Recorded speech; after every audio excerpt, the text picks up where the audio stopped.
Hey everybody, and welcome back to Inside Gaming Daily for Wednesday. Happy Hump Day. Oh yeah, we're still doing that. Huh? Yep, we're still doing that. Hey, we love it, right? Very Everyone good, loves this. very good. Oh, yeah. It's the most boring hump I've ever seen. I feel like, Patrick, you don't want to be intimate with the show anymore. Am I reading into this too much? Well, you know. Maybe we should consider counseling. Anyway, let's talk about games, media, and the military. Strange bedfellows they are. The two tastes that should not taste great together. One of the biggest gaming news sites started trending on Twitter yesterday for all the wrong reasons. We're talking, of course, about GameSpot, which drew some outrage over a promotion it did for the Army National Guard. Of course, the military has a long history of mingling with the gaming industry, but this promotion caught a lot of people and several of GameSpot's own staffers as being over the line. Yeah, it started when GameSpot's account tweeted out an invitation to, quote, join us as Staff Sergeant Murray from the Army National Guard gives us his highlights from Gamescom 2020.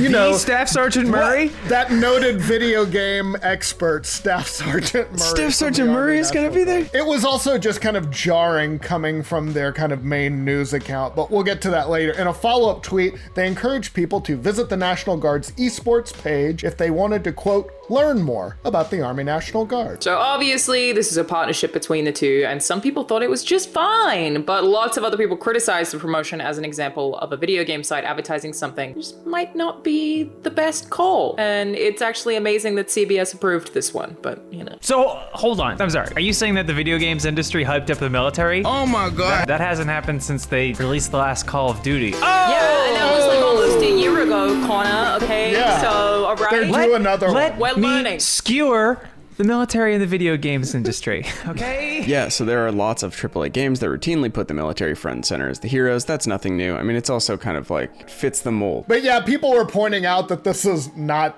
very new. Comedian Mike Drucker, he's a great follow, put people mad at GameSpot for promoting the military are going to lose their when they see half the games released every year. But a lot of other people basically, and rightly, I guess, felt like it was an example of politics interfering with games, even though they've been doing that for a long time. Game historian and YouTuber Liam Robertson wrote, there aren't a lot of principles commonly held in this biz, but I was hoping don't shill for the US Army was one of them. It's not. Seriously, this has been happening for a really long time. Forever. GameSpot pulled down the tweets, but the damage was done, and several GameSpot staffers were not pleased with what their employer was doing. Editor Chloe Rad said this kind of thing has been going on for a while, tweeting, oh, maybe new friend of the show, actually, with that, with a last name like that, I think would fit in. Absolutely. We worked together. Bodacious Very friend. nice. Chloe's great. The game industry, from development to marketing to the press, allowed the influence of the US military to seep in a long time ago, targeting young gamers with ads, sponsored streams, now an esports team. They added that the need to reckon with the industry's complicity in that is long overdue. A very well-written tweet by Chloe Rad. And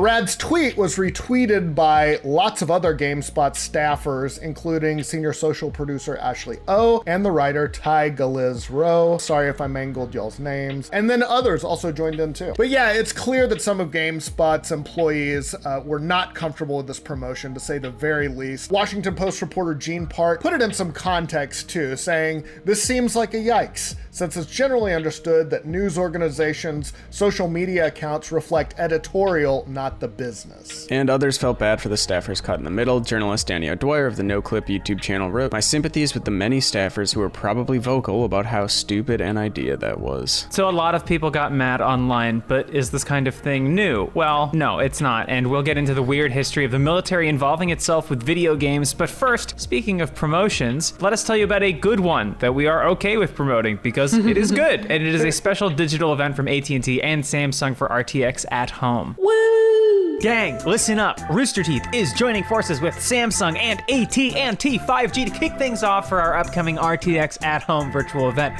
We are creating a Ruby outdoor mural that you can add art to from home using the Mark augmented reality app. Just download the Mark app and start creating your own Ruby art. Starting on September 5th through September 7th, each night fans' designs will be projected on the mural wall and you could see yours come to life on social.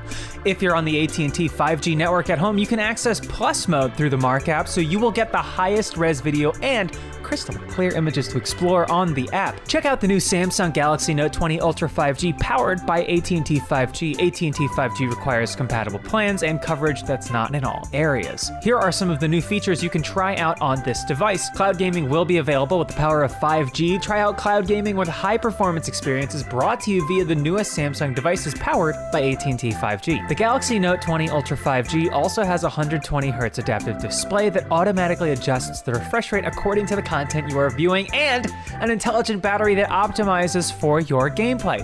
Between 5G support, Wi-Fi optimization, and the advanced processor, you get a smooth gaming experience with virtually no lag.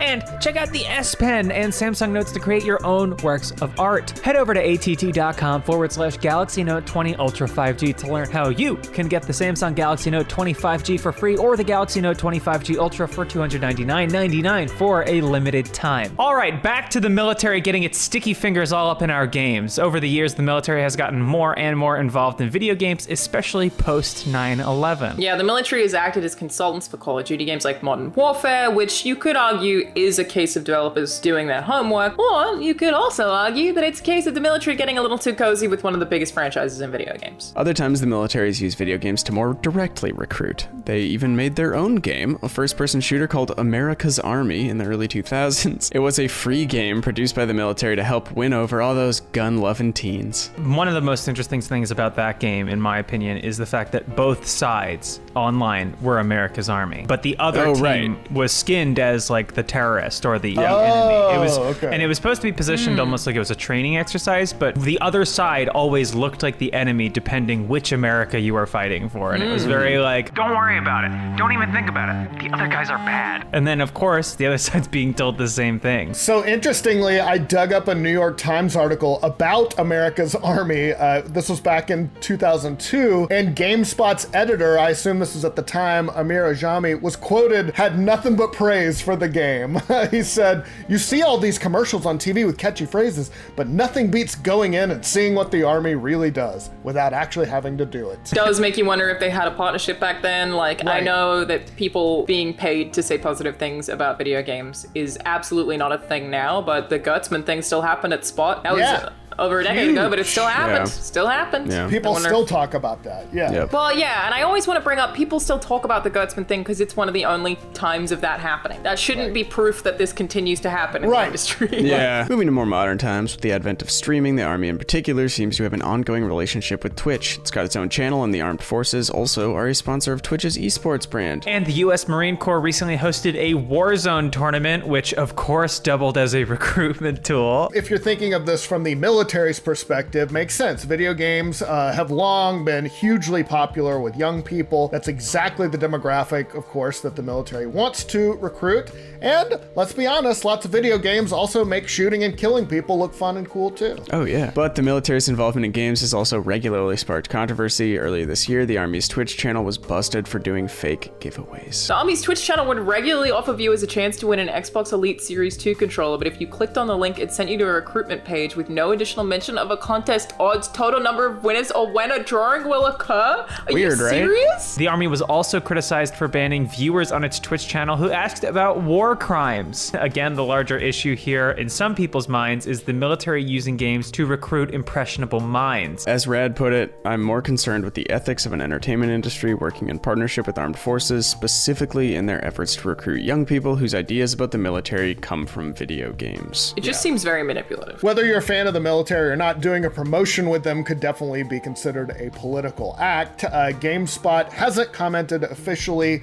on the campaign other than pulling down the tweets. Nice. But it's hard to imagine this is the last time they'll partner with the military. I assume they'll just change up tactics in the future, maybe be a bit more subtle about it. Just don't do it on social. Yeah, just big display ads all over your front page. And maybe, be subtle. maybe don't have Staff Sergeant Murray back. Meanwhile, though, you guys, Joe Biden is putting up campaign signs in Animal Crossing. When will the politics end? I would wager that Joe Biden doesn't know what a Nintendo Switch is. I was thinking maybe we could put a sign in a screen. He crashes his classic car into a mailbox. So, shall we talk about the military and how they're looking to take gamers to war? Yeah. All right, what are we playing? Warzone, Apex Legends, no. Fortnite? Hang on. It's actually fake giveaways on Twitch. Also not fake war, real war, Connor. Oh, Yeah. yeah. We'll get into those details in a moment, but first,